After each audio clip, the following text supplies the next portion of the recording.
तो दोस्तों आज हम पढ़ने वाले हैं क्लास 9 इकोनॉमिक्स का चैप्टर नंबर 3 जिसका नाम है पॉवर्टी एज अ चैलेंज। तो दोस्तों नाम से ही पता चल रहा है कि इस चैप्टर में हम इंडिया के मोस्ट डिफिकल्ट चैलेंज के बारे में बात करने वाले हैं जिसका नाम है पॉवर्टी यानी कि गरीबी। 1947 में जब हमारा देश आजाद हुआ था तब से लेकर आज तक हमारी इंडिया के अंदर गरीबी देखने को मिलती है। इंडिया की पूरी पॉपुलेशन में से हर एक चौथा व्यक्ति गरीब है। अगर हम बात करें 2011-12 की रिपोर्ट की तो उसके अनुसार इंडिया के अंदर 270 मिलियन लोग गरीबी में जीते हैं। और आपको जानकर हैरानी होगी कि पूरे वर्ल्ड के कंपैरिजन में सबसे ज्यादा गरीब लोग हमारे देश के अंदर रहते हैं। और आपको ये भी मानना पड़ेगा पॉवर्टी हमारे लिए और हमारे देश के लिए एक बहुत बड़ा चैलेंज है।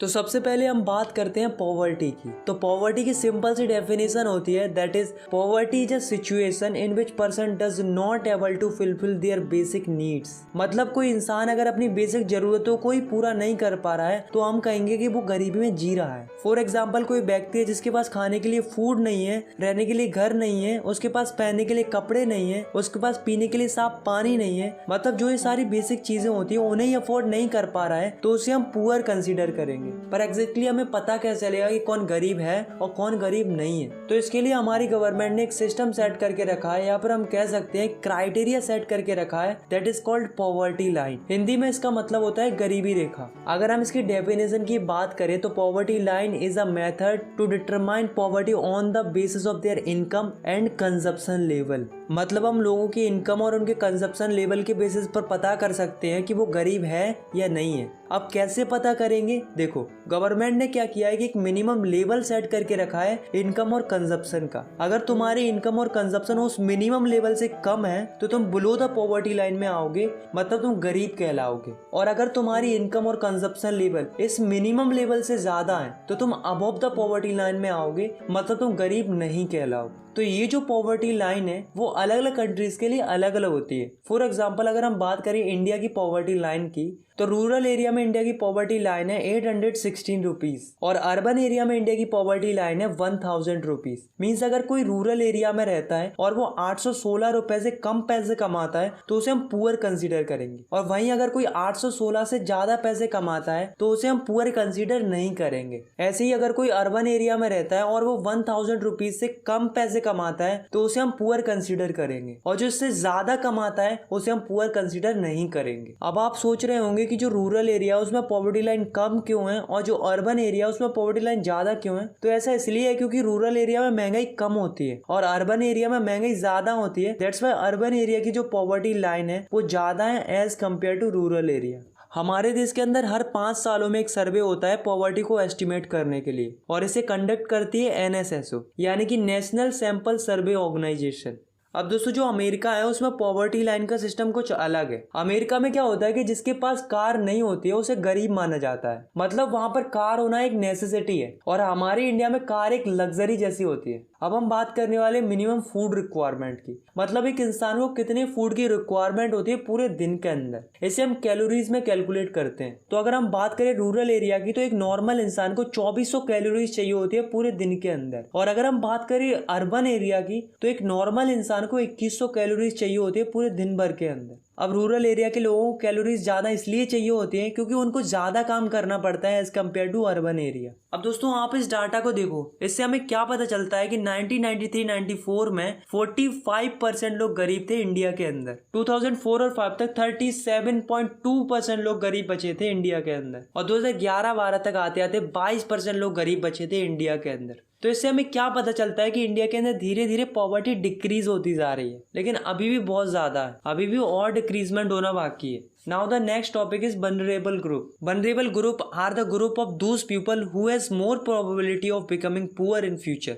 मतलब ये ऐसे लोगों का ग्रुप होता है जिनके गरीब होने के चांसेस सबसे ज्यादा होते हैं क्योंकि उनको उतनी अच्छी अपॉर्चुनिटीज नहीं मिल पाती। हमारी कंट्री डेवलप तो हो रही है लेकिन उस डेवलपमेंट का फायदा इन लोगों को नहीं मिल पाता है। Interstate disparity. अब दोस्तों हमारी इंडिया के अंदर अलग अलग स्टेट्स हैं और उनकी इकोनॉमिकल कंडीशन अलग अलग है। हमारे देश के अंदर कुछ स्टेट्स ऐसे हैं जहाँ पर काफी ज्यादा गरीबी देखने को मिलती है, जैसे कि बिहार और उड़ीसा। पर कुछ स्टेट्स ऐसे भी है जहाँ पर काफी ज्यादा डिडक्शन हुआ है पॉवर्टी के अंदर, जैसे कि केरला, आंध्र प्रदेश, तमिलनाडु, गुजरात, वेस्ट बंगाल, महाराष्ट्र, पंजाब, हरियाणा। तो इन स्टेट्स में काफी ज्यादा डिडक्शन हुआ है पॉवर्टी के अंदर। पर अब सवाल ये उठता है कि इन स्टेट्स में ऐसा क्या हुआ कि वहां पर पॉवर्टी इतनी कम हो गई। जैसे कि पंजाब और हरियाणा में गरीबी इसलिए कम हो गई क्योंकि उन्होंने ग्रीन रेवोल्यूशन को अच्छे से इम्प्लीमेंट किया, जिससे उनकी एग्रीकल्चर प्रोडक्शन बढ़ने लगी। सेकंड, केरला में गरीबी इसलिए डिक्लाइन हुई क्योंकि उन्होंने ह्यूमन रिसोर्स पे काम किया और काफी ज्यादा इन्वेस्टमेंट किया एजुकेशन के ऊपर। थर्ड, वेस्ट बंगाल में क्या किया कि लैंड रिफॉर्म को अच्छे से इम्प्लीमेंट किया।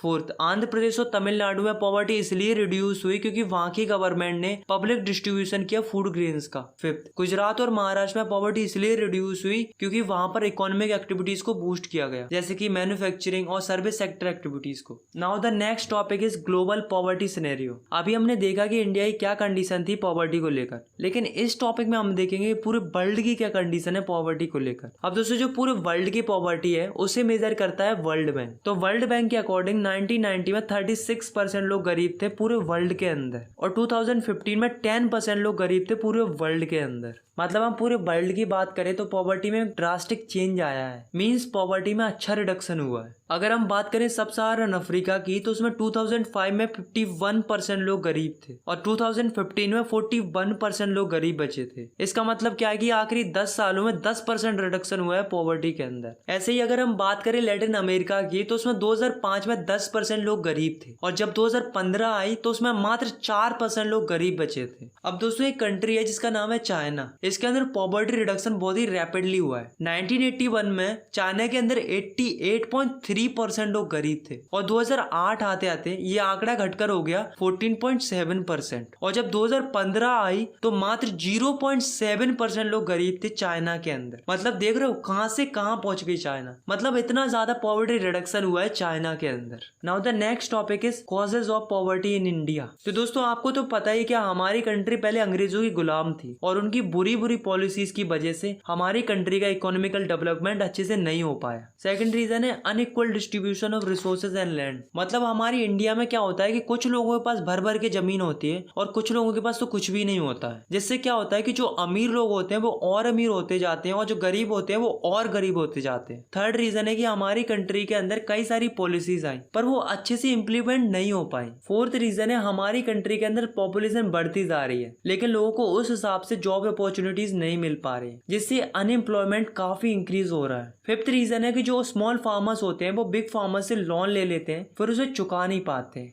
तो दोस्तों, ये कुछ मेजर रीजंस हैं जिनकी वजह से हमारी कंट्री के अंदर पॉवर्टी आई। अब दोस्तों, हमारे चैप्टर का लास्ट टॉपिक आता है जो कि है एंटी पॉवर्टी मेजर। मतलब हमारी गवर्नमेंट कौन कौन सी स्ट्रेटेजीज पर काम कर रही है पॉवर्टी को हटाने के लिए। तो फर्स्ट स्ट्रेटेजी है प्रमोशन ऑफ इकोनॉमिक ग्रोथ। अब यार आप खुद ही सोचो, अगर हमारी कंट्री की इकोनॉमिकल ग्रोथ होगी और अगर रोजगार मिलेगा तो लोगों के पास पैसा आएगा, और अगर लोगों के पास पैसा आएगा तो वे अपने बच्चों को अच्छी एजुकेशन देंगे, उन पे अच्छा इन्वेस्टमेंट करेंगे, तो हमारे देश की गरीबी तो ऑटोमेटिक खत्म हो जाएगी। दूसरी चीज, गवर्नमेंट क्या कर रही है, कई सारी एंटी पॉवर्टी प्रोग्राम चला रही है, जिसमें से पहला है Mahatma Gandhi national rural employment guarantee act यानी कि मनरेगा, जो कि 2005 में स्टार्ट किया गया था। इस एक्ट के अकॉर्डिंग लोगों को 100 डेज का एम्प्लॉयमेंट प्रोवाइड कराया जाएगा गवर्नमेंट के द्वारा। मतलब गवर्नमेंट ऐसा वादा करती है कि हम तुमको 100 डेज का एम्प्लॉयमेंट देंगे ही देंगे पूरे साल के अंदर। इसमें 1/3 सीट्स महिलाओं के लिए रिजर्व्ड है। सेकेंड है प्राइम मिनिस्टर रोजगार योजना, जो कि 1993 में स्टार्ट की गई थी। इस योजना के तहत गवर्नमेंट हेल्प करेगी गांव के पढ़े लिखे लोगों की, जिससे भी अपना खुद का बिजनेस स्टार्ट कर सके।